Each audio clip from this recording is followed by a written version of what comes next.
The Sikh view point channel नाल जुड़ी संगत का निघा स्वागत है। सब तो पहला फतेह की सांझ पाउंदे हाँ। वाहिगुरू जी का खालसा, वाहिगुरू जी की फतेह। गलबात शुरू करन तो पहला असी अपने ਸਰੋਤਿਆਂ ਜਾਂ ਦਰਸ਼ਕਾਂ ਕੋਲੋਂ माफ़ी ਮੰਗਦੇ ਹਾਂ कि रमनीक सिंह किसी अज जरूरी रुझेवें करके साडे नाल शामिल नहीं हो सकिया, पर क्योंकि असी वादा किया होया सीगा दूजा पार्ट लियाउण दा ते लेट नहीं सी कीती जा सकदी, इस करके सानू इस हाल दे विच कल्लिआं नूं करनी पै रही है। सो पिछली वीडियो दे विच भी असीं ये गल कीती सी कि बहस जो रुख अख्तियार कर गई है, जिस लग्या सी कि जो म्यार रहना चाहिए सी वो म्यार नहीं रहा। उस तो बाद होर भी हालात जदों एक किसी होशे बंदे ने सरदार सिमरनजीत सिंह मान की पग लाउण दी चैलेंज किया, उहदे नाल सारा माहौल ही बदल गया सी ते सिख संगतां दे विच सारे थावां दे उत्ते कल्ला ये नहीं कि सरदार सिमरनजीत सिंह मान के समर्थकों के उत्ते सारी सिख संगत के दिलों में ठेस पहुंची सी ते जिहदे करके बहुत रोह का प्रगटावा किया गया। चलो वो बंदा हल्का सीगा, वो माफ़ी मंग गया, बड़ी चंगी गल हुई।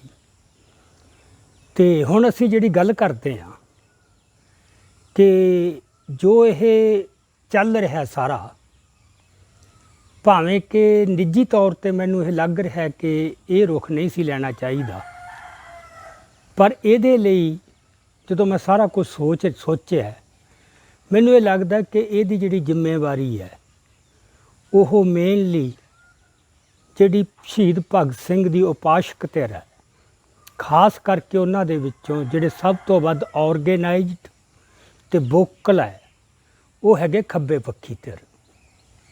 इहदी जिम्मेवारी उन्हां ते आउंदी है, क्योंकि वो जिहड़ी धिर है वो पिछले सारे पता नहीं किन्ने सालां तो एस्टैबलिशमेंट दे विच काबज होई हुई है। एस्टैबलिशमेंट तो भाव एजुकेशन महकमे स्कूलों तो लैके कॉलेजां यूनीवर्सिटियां तक उहदे विच उन्हां दा बोलबाला है, दबदबा है पूरा। ते दूजा मीडिया स्पैशली अखबारां बड़े लम्मे चिर तो वो मीडिया दे विच पंजाबी मीडिया भी तो अंग्रेजी मीडिया भी जां बंदे सैकुलरिस्ट है ते जां बंदे खब्बे पक्षी झुकाव वाले है। सिख माइंडड बंदा कोई टावा बिरला ही देखण नूं मिलदा है। लम्मे समय तो इन्हां ने सिखां दे नाल बहुत वधीकियां कीतियां। बंदिआं नूं याद होऊ कि यूनीवर्सिटियां च भाई वीर सिंह दे नां ते विद्यार्थियों नूं किवें ਜਿਹੜੇ विद्यार्थियों के अंदर कोई सिख जज्बा सी, सिख सोच सी, भाई वीर सिंह नूं लैके ਜਿਹੜੇ अध्यापक खब्बे पक्षी उन्होंने कितना जलील करते रहे, कितना कुछ बोलते रहे। फिर पिछे जे एक कंट्रोवर्सी कदे 1857 ते सिखां नूं दोषी बना लेना, पिछे जे एक विवाद छिड़िया सीगा काले खूह वाला। अजनाले कोल एक काला खूह है जिथे 1857 के गादर में अंग्रेज़ों ने जिहड़ियां फौजां ने बगावत की सी उन्होंने कतल करके कुछ बंदिआं नूं उस खूह दे विच सुੱਟ दिता सी। चलो वो खूह की गल चली, उहदे विचों वो कड्ढियां गईयां जो भी उन्हां दीयां अस्थियां कह लो जां अपना हड्डियां। उस दे बारे जदों एक बजुर्ग सिख इतिहासकार ये तत्थ लैके आया कि ये उस पूर्बिया पलटन दीयां हड्डियां जिन्हें 1846 तो लैके 49 तक खालसा राज खत्म करन विच अंग्रेज़ों का बहुत ही डटमा ते सरगर्म साथ दिता सी ते पंजाब उत्ते कब्जा करन तो बाद उन्होंने सिखां दे नाल बहुत ज़्यादतियां कीतियां सी। इस करके साडी उन्हां नाल कोई हमदर्दी नहीं हो सकती। ये हुण सिखां दा अधिकार सी कि वो आपदा पक्ष रखदे, पर इस तो इन्ना रौला पाया क्योंकि प्रैस विच इन्हां दे बंदे, बाकी सारे थावां ते इन्हां दे बंदे सी। तो उत्थे पिट स्यापा मतलब जाके काले खूह दे उत्ते अजनाले जाके कीता इन्हां ने। उस किताब नूं फूकण दियां, पुतला फूकण दे सब कुछ कीता ते ये मंग कीती कि ये ते बैन लाया जावे। इन्हें दिल दुखाए। ਸੋ ਪਤਾ ਨਹੀਂ ਕਿੰਨੇ ਸਾਲਾਂ ਤੋਂ ਲਗਾਤਾਰ ਇਹ ਦਿਲ ਦਿਖਾਉਂਦੇ ਆ ਰਹੇ। ਸੋ ਜਿਹੜੀ ਅੱਗ ਇਹਨਾਂ ਨੇ ਆਪ ਫੂਕਾਂ ਮਾਰ ਮਾਰ ਕੇ ਇੰਨੇ ਸਾਲਾਂ 'ਚ ਬਾਲੀ ਸੀ, ਉਹਦੇ ਹੁਣ ਭਾਂਬੜ ਵਲੇ ਨੇ ਅਤੇ ਨੈਚੁਰਲੀ ਫਿਰ ਉਹਦਾ ਸੇਕ ਇਹਨਾਂ ਨੂੰ ਝੱਲਣਾ ਪੈ ਰਿਹਾ ਹੈ। ਇਸ ਮਾਮਲੇ ਸਾਡੀ ਇਹਨਾਂ ਨਾਲ ਕੋਈ ਹਮਦਰਦੀ ਨਹੀਂ, ਇੰਨੀ ਕੁ ਮੈਂ ਗੱਲ ਸਪਸ਼ਟ ਕਰਨੀ ਚਾਹੁੰਦਾ। ਉਹਦੀ ਇੱਕ ਉਦਾਹਰਨ ਮੈਂ ਤੁਹਾਨੂੰ ਦਿੰਦਾ। ਪਿਛਲੀ ਵਾਰ ਬੰਦਿਆਂ ਨੇ ਕਮੈਂਟਸ ਦੇ ਵਿੱਚ ਬਹੁਤ ਪੁੱਛਿਆ ਕਿ ਜਿਹੜੀ ਕਿਤਾਬ ਦੇ ਵਿੱਚੋਂ ਤੁਸੀਂ ਹਵਾਲੇ ਦੇ ਰਹੇ ਹੋ, ਇਹ ਕਿਤਾਬ ਕਿਹੜੀ ਹੈ?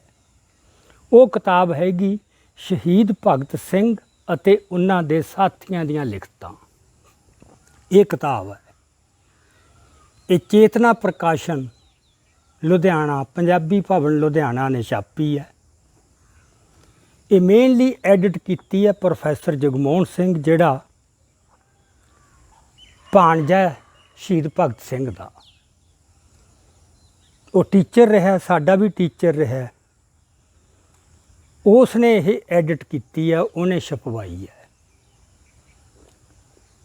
ਇਸ ਕਿਤਾਬ ਦੇ ਵਿੱਚ ਚਲੋ ਉਹ ਤਾਂ ਇਹਨਾਂ ਨੇ ਗੱਲ ਸਪਸ਼ਟ ਕੀਤੀ ਹੈ ਤਕਰੀਬਨ ਕਿ ਕਿਹੜੀ ਲਿਖਤ ਸ਼ਹੀਦ ਭਗਤ ਸਿੰਘ ਦੀ ਹੈ ਅਤੇ ਕਿਹੜੀ ਉਹਦੇ ਬਾਕੀ ਸਾਥੀਆਂ ਦੀ ਹੈ, ਉਹ ਨਿਖੇੜਾ ਕੀਤਾ ਹੈ। ਪਰ ਇੱਕ ਜਗ੍ਹਾ ਦੇ ਉੱਤੇ ਜਿੱਥੇ ਸ਼ਹੀਦ ਭਗਤ ਸਿੰਘ ਅਤੇ ਭਾਈ ਸਾਹਿਬ ਭਾਈ ਰਣਧੀਰ ਸਿੰਘ ਦੀ ਮੁਲਾਕਾਤ ਦਾ ਜ਼ਿਕਰ ਆਇਆ ਹੈ, ਉਹਦੀ ਜੋ ਇਹਨਾਂ ਨੇ ਵਿਆਖਿਆ ਦਿੱਤੀ ਹੈ, ਉਹ ਬਿਲਕੁਲ ਆਪਦੇ ਨੁਕਤਾ ਨਜ਼ਰ ਤੋਂ ਦਿੱਤੀ ਹੈ ਅਤੇ ਬਹੁਤ ਹੀ ਪੱਖਪਾਤੀ ਹੈ। ਉਹਦੇ 'ਚ ਇਹਨਾਂ ਨੇ ਇਹ ਕਿਹਾ ਕਿ ਸ਼ਹੀਦ ਭਗਤ ਸਿੰਘ ਨਹੀਂ ਸੀ ਮਿਲਣਾ ਚਾਹੁੰਦਾ, ਇਹ ਤਾਂ ਕੁਛ ਗਦਰੀ ਦੇਸ਼ ਭਗਤ ਸੀ, ਬਾਬਾ ਹਰਨਾਮ ਸਿੰਘ ਕਾਲਾ ਸੰਘਿਆ ਅਤੇ ਇੱਕ ਹੋਰ ਦਾ ਨਾਂ ਦਿੱਤਾ। ਉਹਨਾਂ ਨੇ ਬਹੁਤ ਜ਼ੋਰ ਪਾਇਆ ਕਿ ਤੈਨੂੰ ਮਿਲਣਾ ਚਾਹੀਦਾ ਹੈ। ਫਿਰ ਉਹਨੇ ਹਾਂ ਕੀਤੀ, ਜਿਸ 'ਚੋਂ ਇਹ ਸਾਬਤ ਕਰਨ ਦਾ ਯਤਨ ਕੀਤਾ ਸ਼ਹੀਦ ਭਗਤ ਸਿੰਘ ਦੀ ਕੋਈ ਇੱਛਾ ਨਹੀਂ ਸੀ। ਹੁਣ ਇਹ ਗੱਲ ਉਦੋਂ ਲਿਆਂਦੀ ਇਹਨਾਂ ਨੇ ਜਦੋਂ ਭਾਈ ਹਰਨਾਮ ਸਿੰਘ ਕਾਲਾ ਸੰਘਿਆ ਇਸ ਸੰਸਾਰ 'ਤੇ ਨਹੀਂ ਰਹੇ। ਜਿੰਨਾ ਚਿਰ ਉਹ ਜਿਉਂਦੇ ਰਹੇ, ਇਹ ਪ੍ਰੋਫੈਸਰ ਜਗਮੋਹਨ ਸਿੰਘ ਵੀ ਇੱਥੇ ਹੀ ਸੀ, ਬਾਕੀ ਵੀ ਸਾਰੇ ਇੱਥੇ ਸੀ।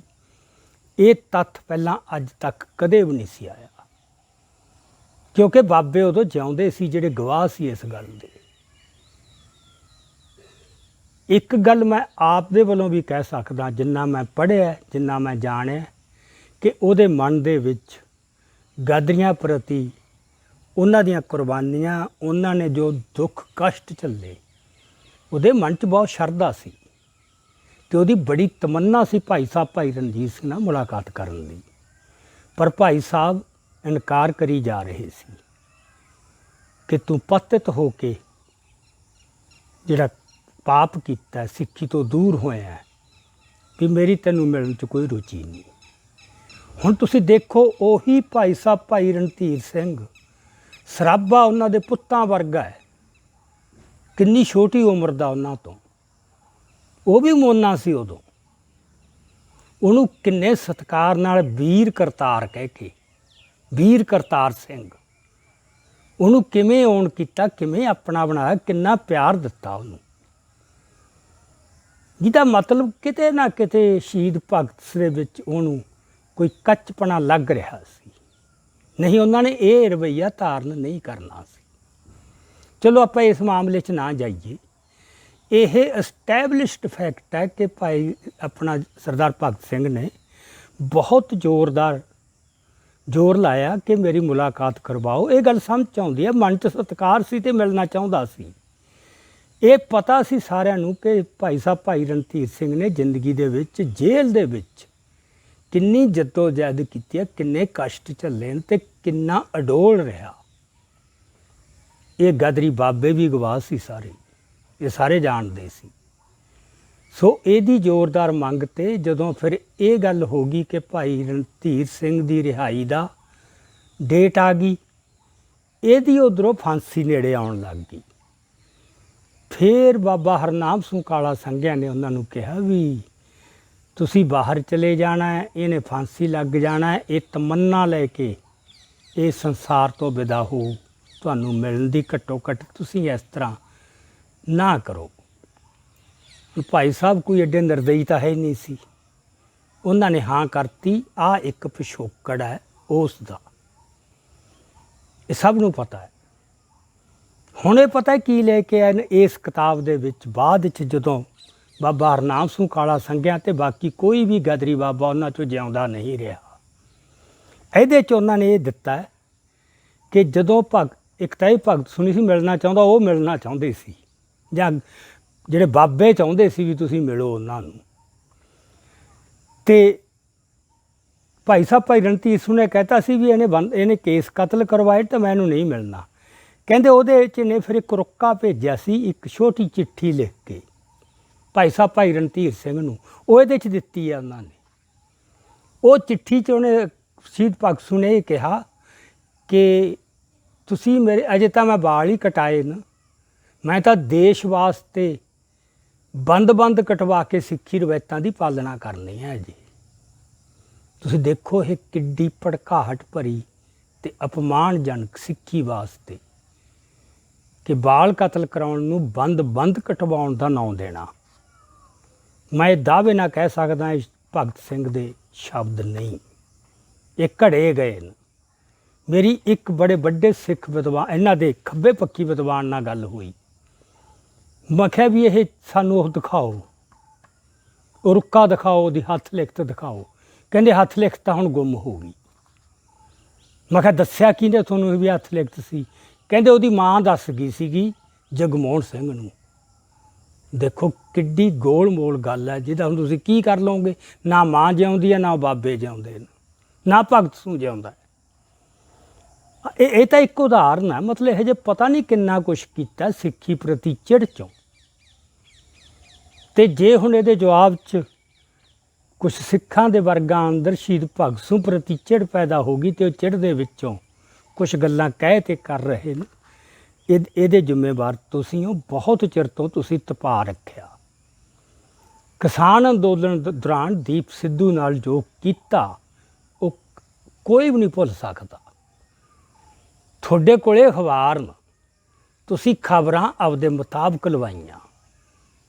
ਅੰਗਰੇਜ਼ੀ ਦੇ ਅਖਬਾਰ 'ਚ ਬਰਨਾਲੇ ਦੇ ਦੋ ਭੈਣ ਭਰਾ ਹੈ, ਤਰਕਸ਼ੀਲ ਮੇਘਰਾਜ ਮਿੱਤਰ ਦੇ ਮੁੰਡਾ ਅਤੇ ਕੁੜੀ, ਉਹਨਾਂ ਨੇ 2-3 ਸਟੋਰੀਆਂ ਅੰਗਰੇਜ਼ੀ ਟ੍ਰਿਬਿਊਨ ਦੇ ਵਿੱਚ ਲਿਖੀਆਂ ਦੀਪ ਦੇ ਖਿਲਾਫ ਵੀ ਉਹ ਅਜਮੇਰ ਸਿੰਘ ਦਾ ਫਰੰਟਮੈਨ ਹੈ।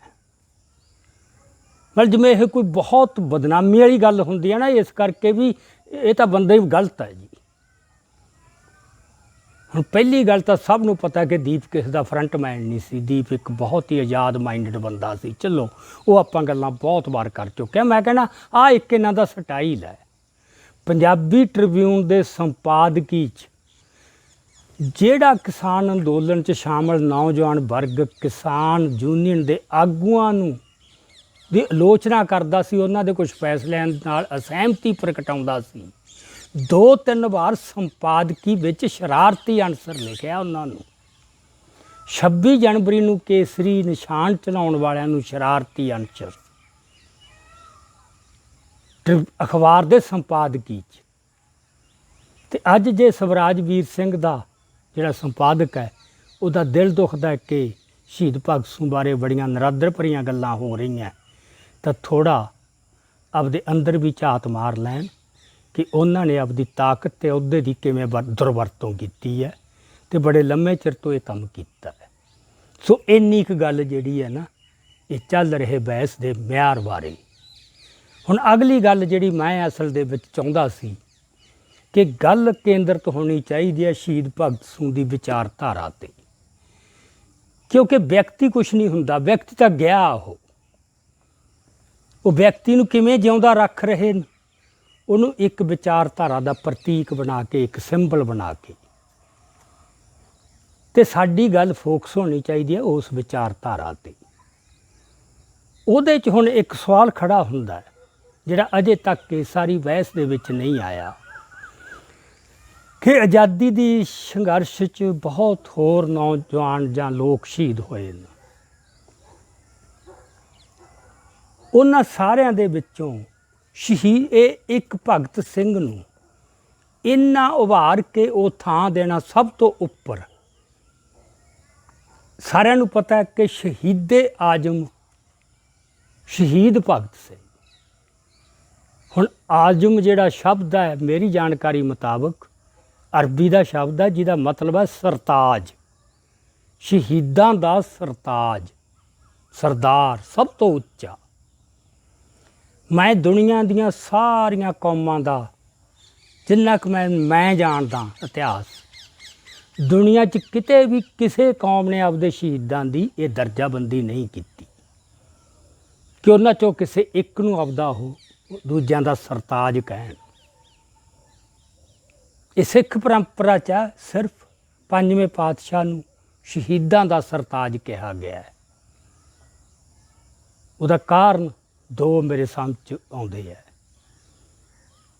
ਇੱਕ ਤਾਂ ਉਹ ਕੋਈ ਆਮ ਸ਼ਹੀਦ ਨਹੀਂ ਸੀ, ਉਹ ਗੁਰੂ ਸੀ, ਪੈਗੰਬਰ ਸੀ। ਦੂਜੀ ਗੱਲ, ਸਿੱਖੀ ਦੇ ਵਿੱਚ ਸ਼ਹਾਦਤ ਦਾ ਸਿਲਸਿਲਾ ਉੱਥੋਂ ਆਰੰਭ ਹੋਇਆ, ਜਿਨ੍ਹਾਂ ਨੇ ਉਹ ਮੁੱਢ ਤੋਰਿਆ, ਜਿਹਦੇ ਕਰਕੇ ਉਹਨਾਂ ਨੂੰ ਕੌਮ ਨੇ ਇੱਕ ਉਹ ਰੁਤਬਾ ਦਿੱਤਾ, ਇੱਕ ਮਾਣ ਦਿੱਤਾ, ਸ਼ਹੀਦਾਂ ਦਾ ਸਰਤਾਜ ਕਹਿ ਕੇ। ਬਾਕੀ ਹੋਰ ਉਸ ਲੜੀ ਦੇ ਵਿੱਚ ਬਹੁਤ ਸ਼ਹੀਦ ਨੇ, ਉਹਨਾਂ ਦੀ ਕੋਈ ਦਰਜਾਬੰਦੀ ਨਹੀਂ ਵੀ ਬਾਬਾ ਦੀਪ ਸਿੰਘ ਉੱਚਾ ਸੀ ਕਿ ਭਾਈ ਮਣੀ ਸਿੰਘ ਕਿ ਭਾਈ ਤਾਰੂ ਸਿੰਘ ਜਾਂ ਕਿੰਨੇ ਹੋਰ ਸ਼ਹੀਦ, ਸਭ ਬਰਾਬਰ ਨੇ। ਇਹ ਸਾਰੀਆਂ ਕੌਮਾਂ 'ਚ ਆਈ ਹੈ। ਇਹ ਹੁਣ ਇੱਕ ਬੰਦੇ ਨੂੰ ਸ਼ਹੀਦੇ ਆਜ਼ਮ ਕਿਉਂ? ਪਹਿਲਾਂ ਇਹਦੇ ਅਮਲੀ ਪੱਖ ਬਾਰੇ ਲੈ ਲਈਏ। ਜਿਹੜਾ ਬੰਦਾ ਆਪ ਬਾਰ-ਬਾਰ ਕਹਿ ਰਿਹਾ ਵੀ ਮੇਰਾ ਰੋਲ ਮਾਡਲ, ਮੇਰੇ ਪ੍ਰੇਰਨਾ ਦਾ ਸਰੋਤ ਕਰਤਾਰ ਸਿੰਘ ਸਰਾਭਾ ਹੈ, ਉਹਦੀ ਫੋਟੋ ਰੱਖਦਾ ਜੇਬ 'ਚ, ਇਹ ਉਹਦਾ ਵੀ ਸਰਤਾਜ ਹੋ ਗਿਆ। ਸੋ ਇਹ ਕਿਉਂ ਕੀਤਾ ਇਹਨਾਂ ਨੇ? ਇਹ ਸਿਰਫ ਸ਼ਰਧਾ ਵਾਲੀ ਗੱਲ ਨਹੀਂ, ਇਹ ਬੜਾ ਸੋਚ ਸਮਝ ਕੇ ਕੀਤਾ, ਇੱਕ ਨਿਸ਼ਚਿਤ ਉਦੇਸ਼ ਦੀ ਪੂਰਤੀ ਲਈ। ਉਹ ਉਦੇਸ਼ ਦੀ ਪੂਰਤੀ ਇਹ ਹੈ ਕਿ ਜੇ ਭਾਰਤੀ ਕੌਮ ਸਿਰਜਣੀ ਹੈ ਅਤੇ ਲੋਕਾਂ ਦੇ ਮਨਾਂ ਅੰਦਰ ਰਾਸ਼ਟਰਵਾਦ ਦਾ ਜਜ਼ਬਾ, ਜਨੂੰਨ ਭੜਕਾਉਣਾ ਹੈ, ਤਾਂ ਉਹਦੇ ਵਾਸਤੇ ਉਹਨਾਂ ਨੂੰ ਲੱਗਿਆ ਕਿ ਇਹ ਇੱਕ ਪ੍ਰਤੀਕ ਦੇ ਤੌਰ 'ਤੇ ਵਰਤਿਆ ਜਾ ਸਕਦਾ ਹੈ। ਹਿੰਦੂ ਪਰੰਪਰਾ 'ਚ ਇਹ ਗੱਲ ਹੈਗੀ ਕਿ ਝੂਠੇ ਨਾਇਕ ਸਿਰਜਣੇ ਅਤੇ ਸੱਚੇ ਨਾਇਕਾਂ ਨੂੰ ਢਾਉਣਾ, ਇਹ ਉਹਨਾਂ ਦੇ ਸਾਰੇ ਇਤਿਹਾਸ 'ਚ ਉਹਨਾਂ ਦੀ ਪਰੰਪਰਾ ਦਾ ਹਿੱਸਾ ਹੈ। ਹੁਣ ਜੇ ਇੱਕ ਨੂੰ ਸਰਤਾਜ ਬਣਾਉਣਾ ਹੈ, ਦੂਜਿਆਂ ਨੂੰ ਨਿਗਲਣਾ ਪਊ, ਦੂਜਿਆਂ ਨੂੰ ਖਾ ਗਏ।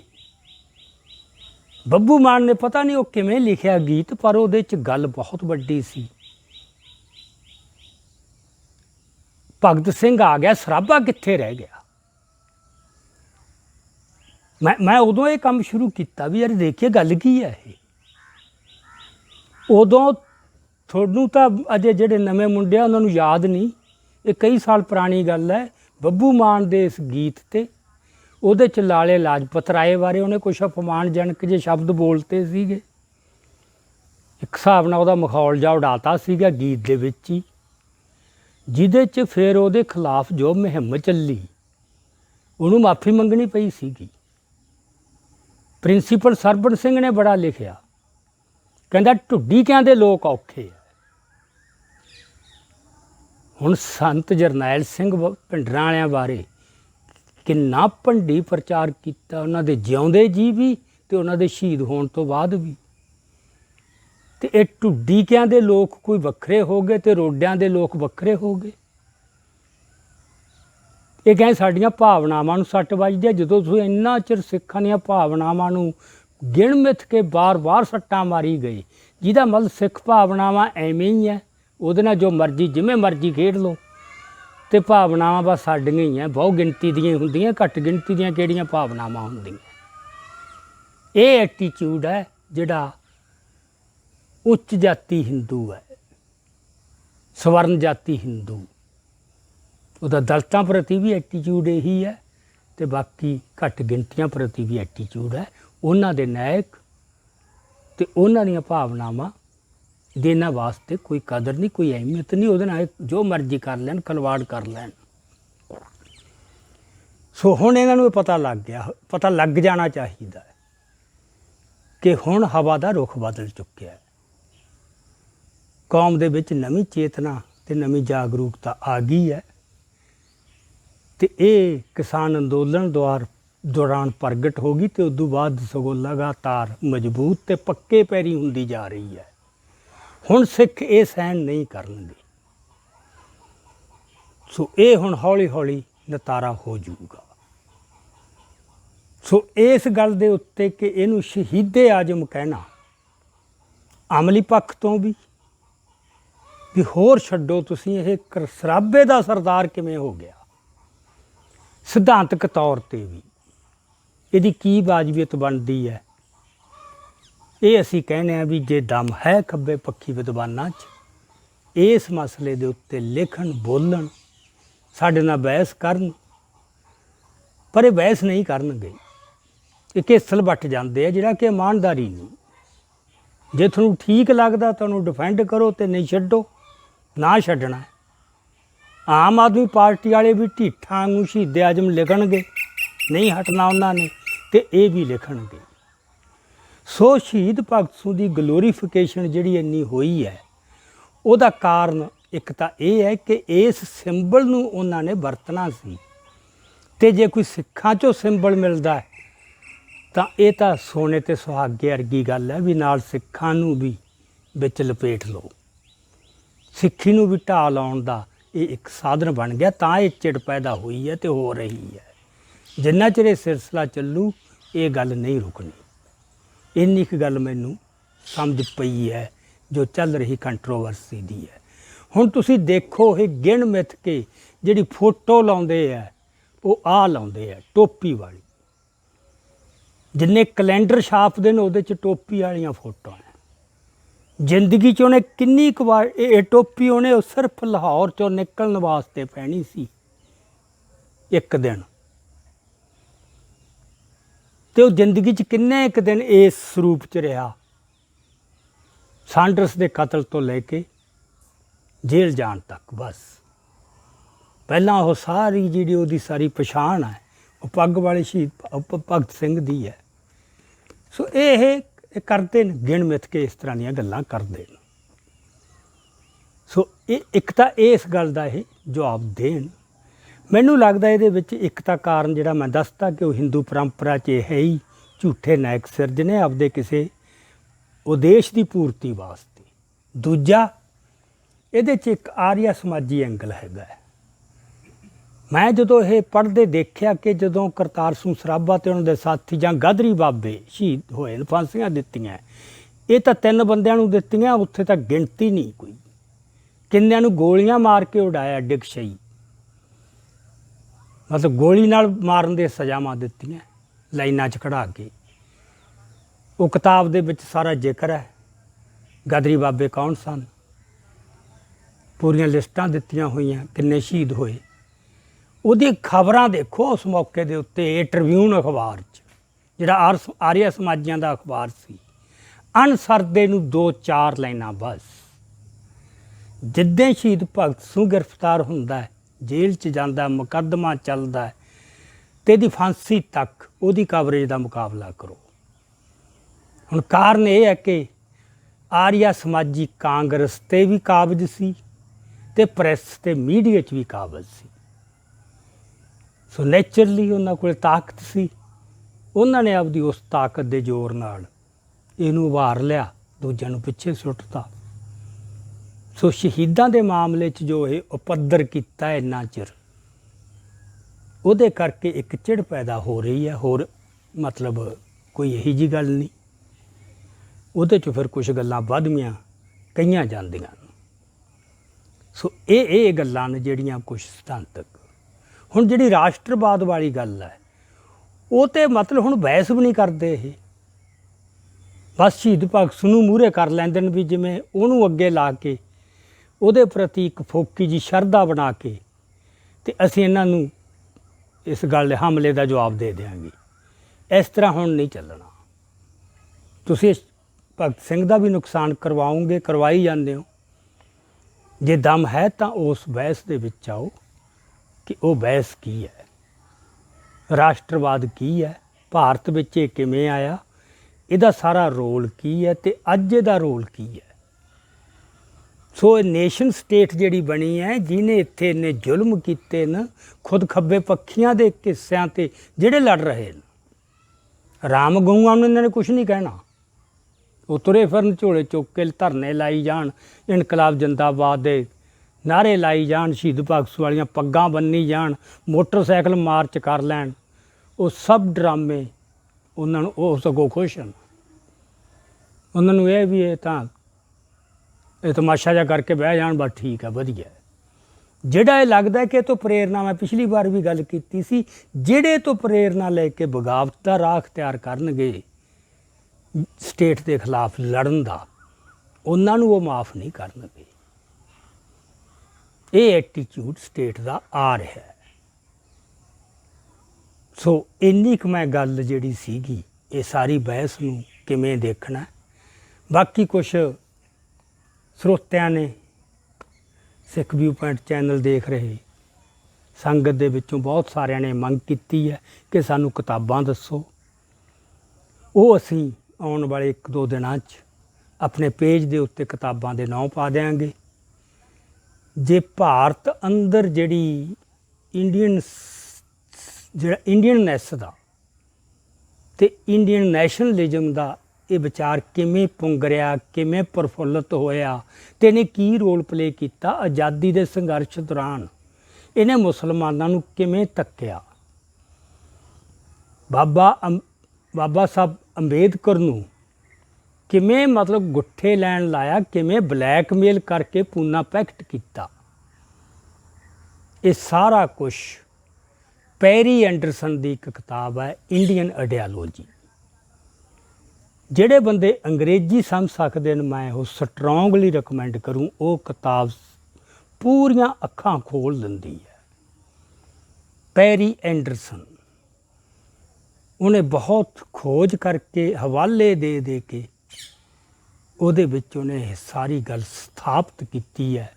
ਇਹ ਇੰਡੀਅਨ ਨੇਸ਼ਨ, ਇੰਡੀਅਨਨੈਸ, ਇਹ ਹੈ ਕੀ, ਚੱਕਰ ਕੀ ਹੈ ਅਤੇ ਇਹਨੇ ਕਿਹਦੇ ਹਿੱਤਾਂ ਨੂੰ ਸਰਵ ਕੀਤਾ। ਨਿਚੋੜ ਇਹੀ ਨਿਕਲਦਾ ਕਿ ਜਿਹੜਾ ਸਵਰਨ ਜਾਤੀ ਵਰਗ ਹੈ, ਇਹ ਉਹਦੇ ਹਿੱਤਾਂ ਦੀ ਪੂਰਤੀ ਵਾਸਤੇ ਇੱਕ ਬਹੁਤ ਹੀ ਛਲਾਵੇ ਭਰਿਆ ਸੰਦ ਜਾਂ ਹਥਿਆਰ ਹੈ ਇਹ ਰਾਸ਼ਟਰਵਾਦ। ਇਹਨੂੰ ਭਾਰਤੀ ਰਾਸ਼ਟਰਵਾਦ ਕਹਿ ਕੇ ਇਹਦਾ ਹਿੰਦੂ ਖਾਸਾ ਲੁਕਾਉਂਦੇ ਆਏ ਨੇ ਕਾਂਗਰਸ ਵਾਲੇ ਅਤੇ ਜਾਂ ਖੱਬੇ ਪੱਖੀ। ਹੁਣ ਚਲੋ ਮੋਦੀ ਦਾ ਇਸ ਪੱਖੋਂ ਸ਼ੁਕਰਗੁਜ਼ਾਰ ਹੋਣਾ ਚਾਹੀਦਾ, ਉਹਨੇ ਪਰਦਾ ਜਿਹਾ ਲਾਤਾ ਵੀ ਸਿੱਧੀ ਗੱਲ ਹੈ, ਇਸ ਤਾਂ ਹਿੰਦੂ ਰਾਸ਼ਟਰ ਬਣਾਉਣਾ ਹੈ। ਇਹ ਹੁਣ ਖੱਬੇ ਪੱਖੀ ਚੋਣ ਕਰ ਲੈਣ ਵੀ ਇਹਨਾਂ ਨੇ ਹਿੰਦੂ ਰਾਸ਼ਟਰ ਦੇ ਪੱਖ 'ਚ ਖੜਨਾ ਹੈ ਕਿ ਇੱਧਰ ਦੂਜੇ ਪਾਸੇ ਜਿਹੜੇ ਬੰਦੇ ਇੱਕ ਸਹੀ ਮਾਣਿਆਂ 'ਚ ਸੁਸਾਇਟੀ ਨੂੰ ਡੈਮੋਕਰਟਾਈਜ਼ ਕਰਕੇ ਗੁਰੂਆਂ ਦੇ ਆਦਰਸ਼ਾਂ ਮੁਤਾਬਕ ਇੱਥੇ ਇੱਕ ਅਜਿਹਾ ਰਾਜ ਸਿਰਜਣਾ ਚਾਹੁੰਦੇ ਨੇ ਜਿੱਥੇ ਕਿਸੇ ਨਾਲ ਵੀ ਕੋਈ ਨਾ ਵਿਤਕਰਾ ਹੋਵੇ, ਨਾ ਜ਼ਬਰ ਹੋਵੇ ਅਤੇ ਨਾ ਲੁੱਟ ਖਸੁੱਟ ਹੋਵੇ। ਇਹ ਆਈਡੀਆ ਇਕੱਲੇ ਮਾਰਕਸ ਦੀ ਮਲਕੀਅਤ ਨਹੀਂ, ਇਹ ਤਾਂ ਆਈਡੀਆ ਮਨੁੱਖ ਦਾ ਯੁੱਗਾਂ ਤੋਂ ਪ੍ਰਚਲਿਤ ਆਇਆ ਅਤੇ ਸਿੱਖ ਧਰਮ ਦੇ ਵਿੱਚ ਇਹ ਇੰਸਟੀਟਿਊਸ਼ਨਲਾਈਜ਼ ਹੋ ਗਿਆ ਅਤੇ ਹਿਸਟਰੀ ਦੇ ਵਿੱਚ ਵੀ ਸਥਾਪਿਤ ਕਰਕੇ ਦਿਖਾਤਾ। ਇਹ ਜਿਹੜੀ ਸ਼ਹੀਦ ਭਗਤ ਸਿੰਘ ਦੀ ਵਿਚਾਰਧਾਰਾ ਹੈ, ਉਹਦੇ 'ਚ 2 ਮੇਜਰ ਐਲੀਮੈਂਟ ਹੈ, ਇੱਕ ਨੈਸ਼ਨਲਿਜ਼ਮ ਰਾਸ਼ਟਰਵਾਦ, ਦੂਜਾ ਮਾਰਕਸਿਜ਼ਮ। ਇਹ ਦੋਹੇ ਵਿਚਾਰਧਾਰਾਂ ਇਤਿਹਾਸ ਵਿੱਚ ਫੇਲ ਹੋ ਚੁੱਕੀਆਂ, ਸਭ ਨੇ ਪ੍ਰਵਾਨ ਕਰ ਲਈਆਂ, ਮੰਨ ਲਈਆਂ। ਸੋ ਇੰਨੀ ਕੁ ਗੱਲਬਾਤ ਮੈਂ ਤੁਹਾਡੇ ਨਾਲ ਵੀ ਜਿਹੜੀਆਂ ਵਿਚਾਰਧਾਰਾਵਾਂ ਫੇਲ ਹੋ ਚੁੱਕੀਆਂ, ਜਿਹੜੇ ਉਹਨਾਂ ਨੇ ਰਾਜ ਸਥਾਪਿਤ ਕੀਤੇ ਨੇ, ਸਾਰੇ ਜ਼ਾਲਮ ਅਤੇ ਅਤਿਆਚਾਰੀ ਸਾਬਤ ਹੋਏ ਨੇ। ਤੁਸੀਂ ਉਹ ਵਿਚਾਰਧਾਰਾ ਦੇ ਅੱਜ ਫੇਰ ਮਤਲਬ ਉਹਦਾ ਪੱਖ ਲੈ ਰਹੇ ਹੋ।